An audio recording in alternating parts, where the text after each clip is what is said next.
မနိုတို့ IT baby ရနေပြီးတော့မှကလေး3လုံးအောင်လေးတွေဝယ်ထားတယ်ဆိုလို့ရှင်เนาะဒီ vlog လေးဆုံးထိကြည့်ပေးပါအောင်เนาะမနိုတို့ IT baby မှာတင်ထားပေးတဲ့ကလေး3လုံးအောင်နေအားလုံးက chemical အနည်းဆုံးနဲ့ natural ingredient တွေကိုအခြေခံပြီးထုတ်ထားပေးတာဖြစ်တဲ့အတွက်တတားမီမီတွေတုံးနာရေးကြာလာတဲ့အခါမှာအနံ့ပြောင်းနေဆိုတဲ့ feedback လေးတစ်ခါတလေကြုံရတတ်တယ်ပေါ့နော်အဲ့လိုမျိုးအနံ့ပြောင်းတာမျိုးမဖြစ်အောင်ဘယ်လိုထိန်းသိမ်းရမလဲဆိုတာဒီ vlog လေးထဲမှာပြပြပေးသွားပါမယ်အဓိကအနံ့ပြောင်းတဲ့အကြောင်းရင်းอ่ะပေါ့နော်သူက natural ingredient အနေနဲ့ပဲထုတ်ထားတာဖြစ်တဲ့အတွက်က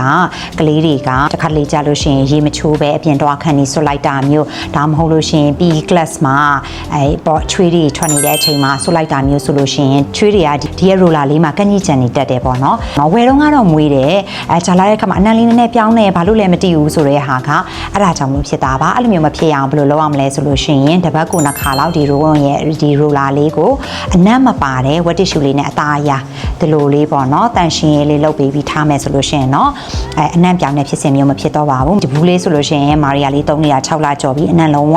မပြောင်းပဲနဲ့အနံ့လေးကခုချိန်ထိတင်းတင်းလေးပေါ့နော်သူအခုလောလောဆယ်ဒီနှမျိုးသုံးနေရပေါ့နော် God Mami ရဲ့ DS Scrubberdan လေးရဲ့သုံးနေရပေါ့ဒီတတာမီမီတို့ဝယ်ထားတဲ့ဟာဘယ် brand ပဲဖြစ်ဖြစ်ဒီလို roller လေးပါတယ်ဆိုလို့ရှိရင်အနံ့မပါတဲ့ဝက်တစ်ရှူလေးနဲ့တပတ်2ခါလောက်တန်ရှင်းလုပ်ပြီးမှသုံးပေးပါလို့မနို recommend လုပ်ချင်ပါတယ်